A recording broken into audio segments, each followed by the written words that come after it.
गुफुर आलुफारा गामियाव फिफा उपेन्द्र ब्रह्मआ थानानैनो सोमावसारबोदोंमोन। हाग्रामा महिलारि सारा गुफुर आलुफारायाव थानानैनो दावहा नांबोदोंमोन। आलुफारा गामियाव सार मोनफैनायाव बयबो जमायैनो जोङो फरायनो हानायनि थाखाय गोजोनदों। जोंहा देरहानो हागोन जों बेखौनो लुबैदों जे जों दासिमबो मोजां मोनो आरो। आं आलुफारानि जानानै बेखौनो बुंनो थांदों जे आं दिनै जिखिनि नुदों बेयावथ' जोंनि आलुफारानि आं बारा मानसि नुवाखै, जिखिनि मानसि नुदों आं सोब आवनिफ्राय फैनायसो नुदों, जेनेबा आवनिफ्राय फैनानै गेदेरनि जानायसो नुदों। जोंनि आलुफारानि मानसि आं खुब खमानो नुदों आरोना। गुफुर आलुफारा गामियाव बर'नि मोनथामबो दोलोखौ हेफाजाब मदद होनाया जोंनि बर' हारिनि थाखाय जोबोद बाख्नायथाव। जाय UPPLखौ मोजां मोनग्रा जयेन जादों, जायफोर BPFखौ मोजां मोनग्रा जयेन जादों, जायफोर गोदानै जोनोम मोननाय APB हान्जाखौ मोजां मोननानै जयेन जादों, जोबोद जोंनि बर' हारिनि थाखाय बाख्नायथाव। गुफुर आलुफारा गामिनि रायजो राजाफ्रा बेबायदि हेफाजाब मदद होनाया जोंनि बर' हारिनि थाखाय बाख्नायथाव। जाहाथे प्रमद बर' बुंनाय बायदि सेकेन्ड क'क्राझार गुफुर हालामा जायो। दा जोंनि साननाया जों BPF हान्जायावसो जोङो जगदान होनानै ओंखारदों। जों गोदोनिफ्रायनो हाग्रामा सारा बेयाव जोंनि गुफुर हालामाव BPFखौ थफ्ला बोननानै हरनाय लोगो लोगो जों बे थफ्लाखौ गोबां गोरा बिबानै रुजुनानै लाबोनानै जों बेयाव मावफुंबोदोंमोन। दिनैसिमबो नै दा जोंनि गोदानै सोसनजानाय गामिफोरनि मादावथ' जों जोबोर खुसि।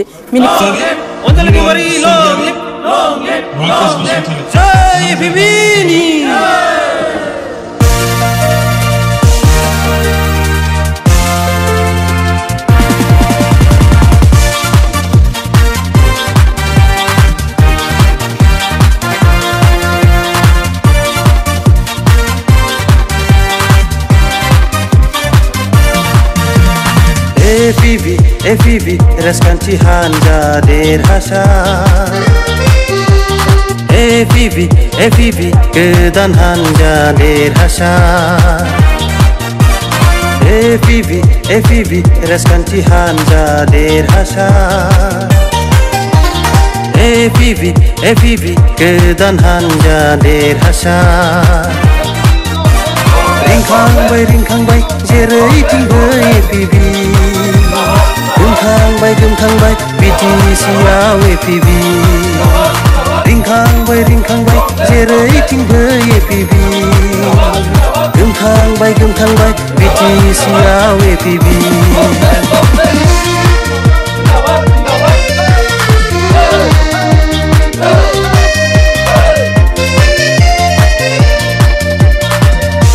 दिनै जिबायदि फैनानै आलुफारायाव बेबायदि खोथाखौ बुंफैदों बेखौ जोङो एक्सेप्ट खालामाखै। बिथांमोना माने बेखौ मोनसे भुवा हिसाबैसो फोसावदों। बेयो मालाबाबो नङा। मानो होनब्ला बिथांमोना आलुफारानि मानसियानो गैया। बाव आं खाथियावनो दंफैयोमोन। आं सासे डिस्ट्रिक्टनि नेहाथारि हिसाबै आं बेयाव दंफैयोमोन गोनां खामानिनि थाखाय। आं गुफुर आलुफारा गामियाव फिफा उपेन्द्र ब्रह्मआ थानानैनो सोमावसारबोदोंमोन। हाग्रामा महिलारि सारा गुफुर आलुफारायाव थानानैनो दावहा नांबोदोंमोन। गुफुर आलुफारा गामियाव थानानैनो NDBनि गेदेरमा दैदेनगिरिफ्रा दावहा नांबोदोंमोन। दुलाराय बर' फरायसा आफादनि गेदेरमा दैदेनगिरिफ्रा गुफुर आलुफारायाव थानानैनो सोमावसारबोदोंमोन। भलन्टियार आबसुनि गेदेरमा दैदेनगिरिफ्रा गुफुर आलुफारायाव थानानैनो सोमावसारबोदोंमोन। गुफुरनि गिबि दावहाया खारसि बिरसि गुफुरनि रायजो राजाफोरखौ मोखां सोमखे बानायदोंमोन। गिथावना न' बां सावजादोंमोन। खारसि बिरसि सम्पतिफ्रा सिलिंखार जादोंमोन।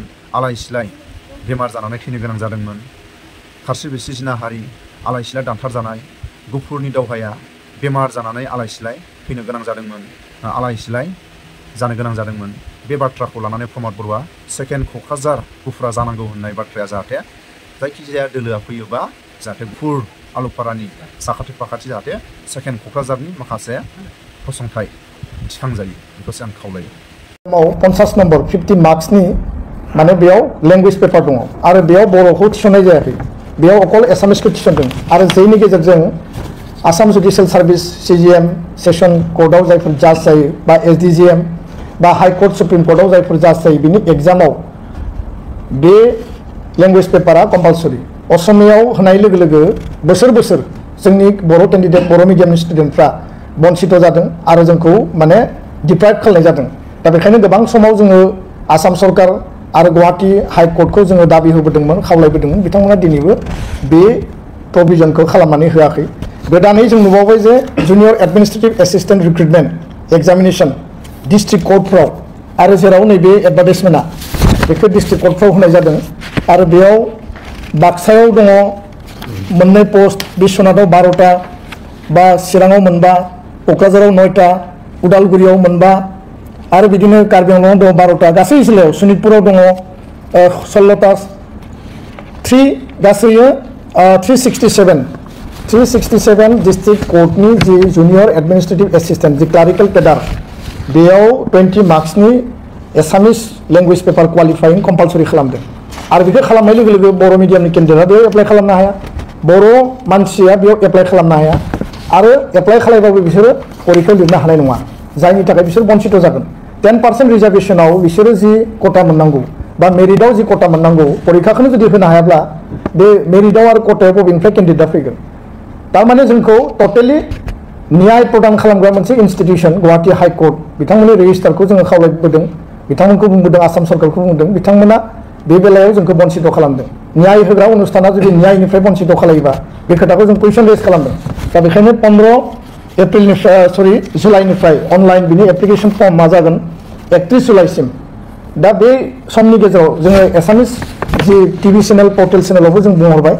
जे बिनि गेजेराव जुदि बेखौ सोदांनानै बर'खौ जुदि सोफायाब्ला दुलाराय बर' फरायसा आफादा स्ट्रंलि जोङो आन्दोलन खालामगोन बे एडभार्टाइजमेन्ट कपिखौ जों सावगोन आरो जों दाबि खालामगोन जे जाय न्याय होग्रा जास्टिस होग्रा इन्स्टिट्यूशना जास्टिसनिफ्राय जोंखौ बन्चित खालामदों आरो बेबायदि बै समाव बेबायदि जोंखौ डिप्राइभ खालामनाय खामानिया माने Assam judicial service junior administrative assistant बे पस्टफोराव दिनै सोलिगासिनो दङ बेखायनो दुलाराय बर' फरायसा आफादा दिनैनि बे प्रेस मिटनि गेजेरजों स्ट्रंलि आसाम सरकार गुवाहाटी हाइकोर्ट जे महामान्य हाइकोर्टखौ जों खावलायदों जे गोख्रैनो नैबे जे मोननै आनजादनि जि लेंगुवेज पेपारनि जे कम्पालसरि बेयाव बर'खौ स्पेसियलि सोफानांगौ एस'सिएट अफिसियेल लेंगुवेजनि मर्यादाखौ होनांगौ आरो 8 शेड्युलाव हाबखानाय लेंगुवेजनि मर्यादाखौ होनांगौ आयेनानो बेखौ अधिकार होदों जोङो आयेननि बाहेरायाव थाङाखै आयेना जि अधिकार होदों बे अधिकार मथे स्टेटास मोननांगौ जोंनि दाबिया बे आरो जों बेखिनि बाथ्राखौ दिनै खावलायबाय तो मोननैबो एसामिस बर' जोंनि सायाव जेबो लेहेम गैया जि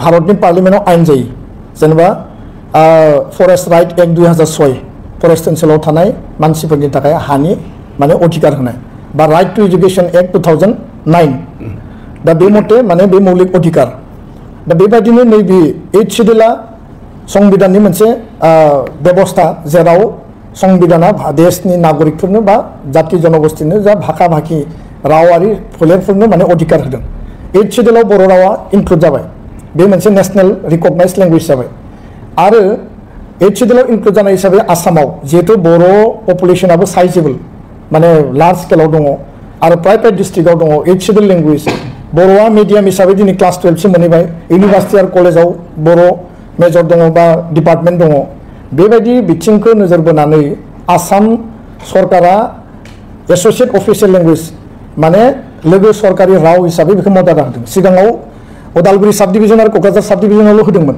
किन्तु दिनै हल अफ दा स्टेट गोबाङा बितर्क खालायो जे सिगाङावनो दंखायोमोन 1983-84 किन्तु 83-84नि मेटारा जाहैबाय क'क्राझार आरो उदालगुरि साब डिभिजन दिनैनि मेटारा जाहैबाय हल अफ दा स्टेट आरो बै समाव कुनु आयेन प्रनयन जायाखैमोन बेखौ जास्ट मोनसे स्टेटासल' नर्मेल नटिफिकेशननि गेजेरजों होदोंमोन दिनैनि बेयाव आसाम अफिसियेल लैंग्वेज एक्ट 1960 बेयाव लिरनाय दङ स्पष्टयै जे बर' रावा 5A सेक्शनाव स्पेशल प्रटेक्शननि गेजेरजों एस'सिएट अफिसियेल लैंग्वेजनि मर्यादाखौ मोनदों गासैबो डिस्ट्रिक्टआव दा मर्यादा मोनदों इमप्लिमेन्टेशना एक्जिकिउशना जाबाय एक्जिकिउटिभ बडिनि लेजिस्लेटरफ्रा लेजिस्लेट खालामबाय आयेन प्रनयन खालामबाय एसेम्ब्लियाव पार्लियामेन्टआव आरो एक्जिकिउशन खालामनांगौ जोंनि माने अफिसारफ्रा बिउरोक्रेट्सफ्रा बेयाव कमिशनार थायो चिफ सेक्रेटारि थायो प्रिन्सिपाल सेक्रेटारि थायो डाइरेक्टरफोर थायो किन्तु बिथांमोना जेब्लायबो जोंनि हारिनि जायैलाय बिथांमोना जेब्लायबो माने राज्यिक भाषा असमिया भाषाखौ प्राधान्य होनानै लोगो सरकारि राव एस'सिएट अफिसियेल लैंग्वेज बर' रावखौ बिथांमोना जेब्लाबो नेग्लेक्ट खालामनाय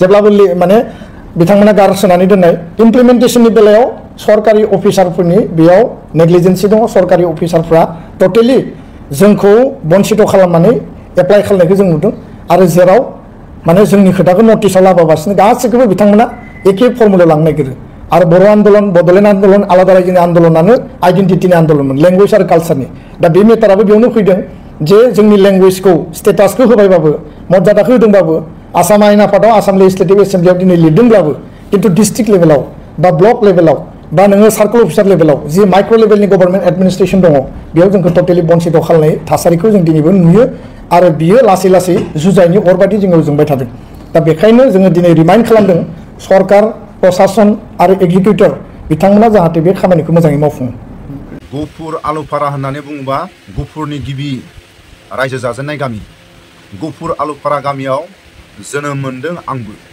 बे गामियाव गुफुरनि दावहायाव खेबनै खारसि बिरसि गुफुर आलुफाराया खेबनै दावहायावबो न' बां सावग्लुंजादों, सम्पति सिलिंखार जादों। बर'नि मोनफ्रोमबो सोमावसारग्रा आफादफोरखौ हेफाजाब मदद होबोदों गुफुर आलुफाराया। बिफा उपेन्द्र ब्रह्मआ गुफुर आलुफारायाव थानानै ओंखाम जाबोनाय मानसि। दुलाराय बर' फरायसा आफादनि दैदेनगिरिफ्रा गुफुर आलुफारायाव थानानै सोमावसारबोनाय। बेलटिनि दैदेनगिरि हाग्रामा महिलारि सारा गुफुर आलुफारायाव थानानैनो ओंखाम जाबोनाय मानसि। एनडिपिनि गेदेमा दैदेनगिरिफ्रा गुफुर आलुफारायाव थानानैनो ओंखाम जाबोनाय, सोमावसारनाय, दावहा नांबोनाय रेकर्ड दं। बै समनि भलन्टियार आबसुनि सोमावसारनाय गुफुर आलुफारायाव थानानैनो सोमावसारबोनाय रेकर्ड दं। आरो बे गामियावनो गिथाव बाथाव बम बायदि सोमावग्लुंदों। बम बायदि बर'नि मोनथाम दोलो होननानै बुङोबा गिबियावनो बुंनांगोन BPF पार्टी आरो UPPL पार्टी, गोदानै जोनोम मोननाय APB हान्जा। बे मोनथाम दोलोखौ गुफुर आलुफारानि रायजो राजाफ्रा हेफाजाब मदद होनो थाखाय जायफ्रा BPF पार्टीखौ मोजां मोनो जयेन जादों, जायफ्रा UPPL पार्टीखौ मोजां मोनो जयेन जादों, जायफ्रा गोदानै जोनोम मोननाय APB हान्जायाव जयेन जादों। जोबोद बाख्नायथाव। बे गामियाव आं जोनोम मोननाय हिसाबै जोबोद आंनि गोसो गोरबोआव रंजाखांदों। मोनथामबो दोलोआव रायजो राजाफ्रा गावस्रानानै पार्टियाव थानो हादों। बे जोबोद बाख्नायथाव। गंसे गामियावनो, बे मोनसे गामियावनो मोनथाम बर'नि दोलोआव जयेन जानाया जोबोद बाख्नायथाव। आरो जायफ्रा BJP, AJP, कंग्रेस मोजां मोननाय, जायहा कंग्रेसखौ मोजां मोनो, सोरबाया BJPखौ मोजां मोनो, सोरबाया AJPखौ मोजां मोनो, बे दंखायो। नाथाय बर'नि मोनथाम दोलो होननानै बुङोबा BPF, UPPL, गोदानै जोनोम मोननाय APB, बे दोलोआव आलुफारा गामिनि रायजो राजाफ्रा जायखौ मोजां मोनो बेयाव जयेन जादों। बे जोंनि बर' हारिनि थाखाय जोबोद बाख्नायथाव। राजनितिकआव थाखायो, सोरखौबा सोंखारिनाय, सोरखौबा माबा मोनसे बुंनाय, बे थाखायो। नाथाय बिफा उपेन्द्र ब्रह्मआ गुफुर आलुफारायाव थानानैनो सोमावसारबोदों। दुलाराय बर' फरायसा आफादनि गेदेमा दैदेनगिरिफ्रा बे गुफुर आलुफारायाव थानानैनो सोमावसारबोदों। बेलटिनि गेदेमा दैदेनगिरि गिबियाव बुंनांगोन हाग्रामा महिलारि सार गुफुर आलुफारायाव थानानैनो दावहा नांबोदों। आरो एनडिपिनि गेदेमा दैदेनगिरिफ्रा बे गुफुर आलुफारायाव थानानैनो दावहा नांबोदोंमोन। बे गामिया गुफुरनि गिबि रायजो जाजेननाय गामि। नाथाय प्रमद बर'आ बुंदोंमोन दुलाराय बर' फरायसा आफादाव थानाय समाव गुफुर होननानै बुङोबा खेबनै दावहायाव गुफुरनि रायजो राजाफ्रा गिथाव बाथाव न' बां सावजादों, खारसि बिरसि जिनाहारि खालायजादों, दानथार जादों, आलाय सिलाय बेमार जानानै मेडिकेलनि माखासे बर' गामियाव मेडिकेल होननाय आरो डक्टर होननाय, मेडिसिन होननाय बेबायदि हेफाजाब मदद मोनैयाव बेमार जानानै जोबोद आलाय सिलाय थैनो गोनां जादों। बेफोरनि जेंनाखौ लानानै प्रमद बर'आ गुफुरा सेकेन्ड क'क्राझार जानांगौ होननानै खुथाब जेब्ला दुलाराय बर' फरायसा आफादनि सोमावसारनाय टाइमाव गुफुराव बेबायदि माखासे बिखा फोरदान गोदै रावजों प्रमद बर'आ बुंबोदोंमोन। बेमार जानानै दावहायाव थैनो गोनां जादोंबा, जायफ्रा मोजां फरायसाफ्रा फरायनो आफसुस थादोंबा, जायफ्रा हान्थामेलानि लामानि जेंनानि थाखाय माखासे जोंखौ नायनो हायै हारिजों आलाय सिलाय जिनाहारि दानथार जादों, गारि गाखोनो थांनायाव, बास गाखोनो थांनायाव, बेबायदि माखासे जेंनाफोरखौ प्रमद बर'आ लानानै माखासे हान्थामेलानि लामानि सायाव बुंदोंमोन, मेडिकेलनि सायाव बुंदोंमोन आरो मोनफ्रोमबो माखासे सोलोंथाइनि सायाव गुफुरखौ जोंगा मागा सेकेन्ड क'क्राझार खालायनांगौ होननानै बाथ्रा बुंबोदोंमोन। दिनैनि समाव गावजों गाव सोंखारिनायनि अनगा सोरबा BPF, सोरबा UPPL, सोरबा गोदानै जोनोम मोननाय जायखिजाया पार्टिया BTC बिटिआरनि गोहो खुंथायाव फैयोबा गुफुराव मा मावगोन बिनि मोनसे लिखित लानो हागोन ना हाया, बेसो जोंनि सोंलुआ। नाथाय आं बांसिनै ससियेल मिडियायाव बुंनो हायोबा, आं नंखाय रावखौ आङो नंगौ होननानै बुंनो हायोबा, नंगौ रावखौ आं नंखाय बुंनो हायोबा आं बांसिनै बिबानखौ मोनगोन, थाखा थफ्लाखौ मोनगोन, बेबायदि साननाय दं नामा?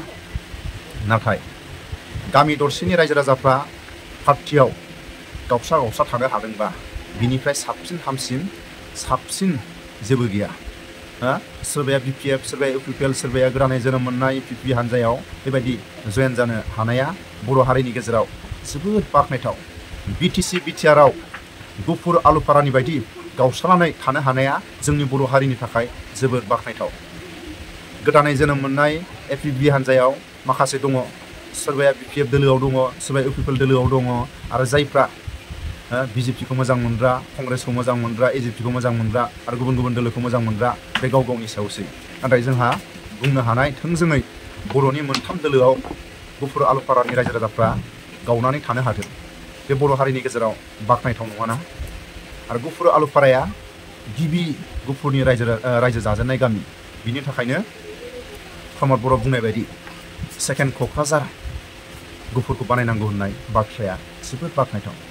प्रमद बर'नि बुंनाय रावा जोंनि गुफुर हालामनि थाखाय बा गुफुरनि रायजो राजाफोरनि थाखाय प्रमद बर' बुंनाय रावा जोबोद बाख्नायथाव। नाथाय जोबथारनायाव आं फंनैसो बाथ्राखौसो थोंजोङै बुंनो नागिरदों।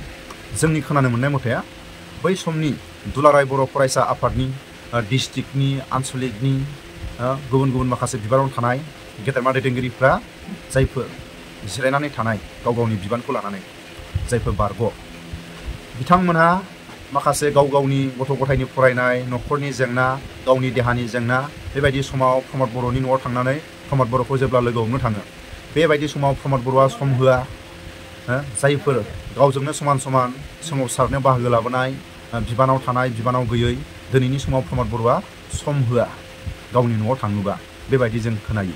अब्ला बेसेबां दुखुनांथावना, गावजोंनो सान्दुं अखा बांखा, जानाय गैया, उन्दुनाय गैया, दुलाराय बर' फरायसा आफादनि सोमावसारनायाव बाहागो लाबोनाय बे गेदेरमाफोरखौ, जायफोर बिबानाव थानाय, बिबानाव गैयै, जायफोर हेफाजाब मदद होबोनाय बे रायजो राजाफोरखौ, जायफोर दुलाराय बर' फरायसा आफादनि बिथांमोनखौ बेबायदि खालायोबा बेसेबां दुखुनांथावना जोंनि खोनानो मोननाय मथे। आरो लोगोसे जायफोर रायजो राजाफ्रा थाङो, अब्ला प्रमद बर'नि हिन्जावा बर' रावजों माथो होआ, आसामिस रावजोंसो माथो होयो होननानै जोंनि खोनानो मोननाय मथे। प्रमद बर'आ गावनि दरमाजों थाखो थाखो न' लुनो हानाय गावनि दरमा नामा? गोदान गोदान गारि बायनो हानाय प्रमद बर'नि दरमाया दं नामा? सोरनोबा गुबुन गुबुन दोलोनो दामि दामि गारि बायनानै हरनो हानाय, प्रेजेन्ट हरनो हानाय प्रमद बर'नि दरमाया दं नामा? नाथाय जोंनि खोनानो मोननाय मथे थाखो थाखो न' लुनाय, दामि दामि गारि बायनाय, दामि दामि गारि गुबुन गुबुन दोलोनो प्रेजेन्ट हरनाय, आरो गावनि हिन्जावा गिदिर फिल्म इन्डास्ट्रिनि मालिक जाबाय होननानै जोंनि खोनानो मोननाय मथे। आरो दामि दामि सारि बायनो थांनाय गुबुन जायगायाव दख'नाखौ बायनो थाङा। दख'नाफ्रा प्रमद बर'नि हिन्जाव दख'ना गानग्राया रायजो राजाफोर प्रेजेन्ट होफैनाय दख'नासो होननानै जोंनि खोनानो मोननाय मथे। प्रमद बर'नि हिन्जावा दामि दामि सारिसो बायो होननानै जोंनि खोनानो मोननाय मथे। प्रमद बर' सारनि हिन्जावा बबेयाव दामि दामि बायनो हानाय थाखा फैसा बहानिफ्राय मोनखो? फिल्म इन्डास्ट्रि खालामनो हानाय बहानिफ्राय थाखा मोनखो? जोंनि खोनानो मोननाय मथे। आरो प्रमद बर'नि हिन्जावा दामि दामि सारि, सना बेबायदि बायनो हानाय बबेयाव थाखा फैसा मोनखो? नाथाय जोंहा बुंनो हानाय माखासे मोन्थाय गैया। बर' बिमानि थैजों जोनोम जानाय हिसाबै बुंथारनांगोन, प्रमद बर'नि दरमाया थाखो थाखो न' लुनो हानाय, प्रमद बर'नि दरमाया दामि दामि गारि बायनो हानाय, सोरबा दामि दामि प्रेजेन्ट हरनो हानाय प्रमद बर'नि दरमाया बे 5 बोसोराव बेबायदि माखासे दरमा मोननाय थाखा फैसाया बेबायदि थोस्लाबा। थाखो थाखो न' लुनो हानाय, दामि दामि गारि बायनो हानाय, सोरनोबा प्रेजेन्ट हरनो हानाय, बेबायदि प्रमद बर'नि दरमाया 5 बोसोराव जानो हाया। नाथाय प्रमद बर'आ सासे जोंनि बर'नि गोरों मानसि आरो गोहो खुंथायाव गादियाव दं। नों आंहा बुंनानै माखासे प्रमद बर'खौ जेबो खालायनो हाया। सासे बर' बिमानि थैजों जोनोम जानाय हिसाबै बुंथारनांगोन, जेब्ला हाग्रामा महिलारि सारा गावनि गोहो खुंथायाव दंमोन, बे समाव बयजोंबो उन्दै गेदेर गुबुन गुबुन दोलोआव थानाय बयखौबो हेफाजाब मदद होबोदोंमोन होननानै जोंनि खोनानो मोननाय मथे। आरो जोंनि खोनानो मोननाय मथे बै समाव दुलाराय बर' फरायसा आफादनि साफा सानै जायफोर बिबानाव थानाय, बिबानाव गैयै, गाव गावनि माखासे बिगथिगर जेंनाफ्राव हाग्रामा महिलारि सारनाव बेमार नायनो, अबेबा गावनि गथ' गथायनि फरायनाय, जायखिजाया न'खरनि जेंनाफ्राव हाग्रामा महिलारि सारनाव गावनि पार्सनेल साफा सानैया जेब्ला हेफाजाब मदद बिनो थाङो, बे समाव थाइसेबाबो थाइनैबाबो हेफाजाब मदद हरोमोन होननानै जोंनि खोनानो मोननाय मथे। आरो गुबुन गुबुन रायजो राजाफोरनिफ्राय जोंनि खोनानो मोननाय मथे सोरबाया बेमार जानाय, सोरबाया फरायनायाव जेंना, आरो बिटिआर बिटिसिनि बाहेरानि रायजो राजाफोरखौ जेब्ला क'क्राझाराव थांनानै हाग्रामा महिलारि सारखौ लोगो हमोमोन आरो लोगो हमनाय टाइमाव हाग्रामा महिलारि सारा मोजां गाज्रि सावरायोमोन, थाइसेबाबो थाइनैबाबो हेफाजाब मदद हरोमोन होननानै जोंनि खोनानो मोननाय मथे सासे बर' लिडारनि आखुआ थाखा फैसा देरसिन नङा। रायजो राजाफोरजों सम होनानै फंसेबाबो फंनैबाबो माथो होनायानो, बे फंसे फंनै माथो होनायानो बर'नि देरसिन आखु। नाथाय दिनैनि समाव प्रमद बर' सारा गावजों समान समान आन्दालनाव बाहागो लाबोनाय, बिबानाव थानाय बिबानाव गैयै जाय रायजो राजाफ्रा सोमावसारनायाव बाहागो लादों, दिनैनि समाव प्रमद बर'आ माथो होनोबो सम गैया होननानै जोंनि खोनानो मोननाय मथे। बेबायदि दैदेनगिरिखौ दिनैनि समाव बिटिसि बिटिआरनि रायजो राजाफ्रा नों आंहा ससियेल मिडिया बा इउटुबाव बुङोबा रायजो राजाफ्रा गोदान बिटिआरआव फोथायनाय नङा। प्रमद बर'नि हमस्टियाव प्रमद बर'नि एगेन्स्टआव गोदान जोनोम मोननाय राजनितिक हान्जानि सायाव 100 जननि बा 100नि बारा प्रमद बर'नि एगेन्स्टआव टिकेट बिदों। अब्ला गोदान बिटिआरनि रायजो राजाफ्रा फोथायोना फोथाया? हाग्रामा महिलारि सारनि हमस्टियाव हाग्रामा महिलारि सारनि एगेन्स्टआव दिनैसिम टिकेट बिनाय जों खोनायाखै।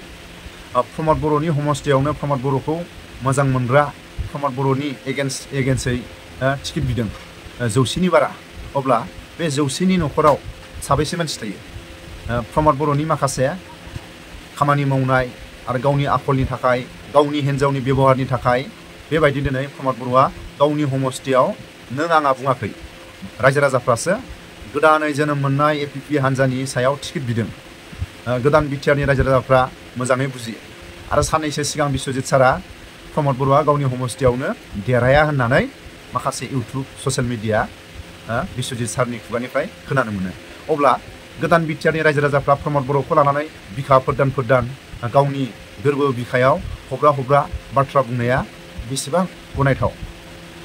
बयबो आसा खालामदों जाहाथे प्रमद बर' बुंनाय रावा सेकेन्ड क'क्राझार गुफुरा जायो।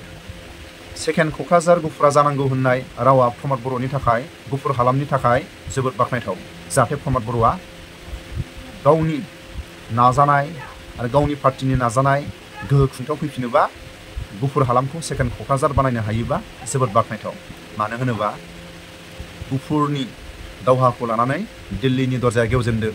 गुफुरनि दावहाया गिथाव बाथाव, खारसि बिसि जिनाहारिनिफ्राय लानानै न' बां सावजानायनिफ्राय लानानै खारसि बिसि दानथारजानाय, आलाय सिलाय बेमार जानानै थैनाय, खारसि बिसि सम्पति सिलिंखार जानाय, जायफोर फरायनो आबसुस थानाय आरो समायना रमायना न'फ्रा सिलिंखार जानाय, बेबायदि माखासे गुफुरनि गिबि बर'फोरनि आलाय सिलाय जानाय बे जारिमिनखौ लानानै प्रमद बर'आ जायखिजाया गोहो खुंथायाव फैयोबा सेकेन्ड क'क्राझार जाहाथे गुफुरखौ खालामो बेखौसो आं आसा खालामो। जायखिजाया पार्टिया बिटिसि बिटिआरआव फैयोबा सेकेन्ड क'क्राझार, मानो होनोबा बिफा उपेन्द्र ब्रह्मआ गुफुर आलुफारायाव थानानैनो बिफा उपेन्द्र ब्रह्मआ सोमावसारदोंबा, दुलाराय बर' फरायसा आफादनि दैदेनगिरिफ्रा गुफुर आलुफारायाव थानानैनो सोमावसारदोंबा, बेलटिनि हाग्रामा महिलारि सार, सिलागां सार गुफुर आलुफारायाव थानानैनो सोमावसारबोदोंमोन। बिनि गेदेमा दैदेनगिरिफ्रा गुफुर आलुफारायाव थानानै सोमावसारबोदोंमोन। जेब्ला गिबि भलन्टियार आबसुनि सोमावसारनाय, जायखिजाया भलन्टियार आबसुनि सोमावसारनाय जाय खस्थ' लाबोनाय दावहारुफ्रा गुफुर आलुफारायाव थानानैनो सोमावसारबोदों। बे गामिखौ जाहाथे बावनानै थाङा। सेकेन्ड क'क्राझार होननाय सोदोबा जाहाथे गुफुर आलुफारा एलेकायावनो जायो। गुफुर आलुफारा एलेकायावनो सेकेन्ड क'क्राझारनि मेडिकेल होन, गिदिर गिदिर कलेज होन आरो माखासे जौगानाय खामानिफ्रा गुफुर आलुफारानि हमस्टियावनो जाहाथे मोनफ्रोमबो गुफुरनि जायगायाव जाहाथे जायो बेखौसो आं खावलायो।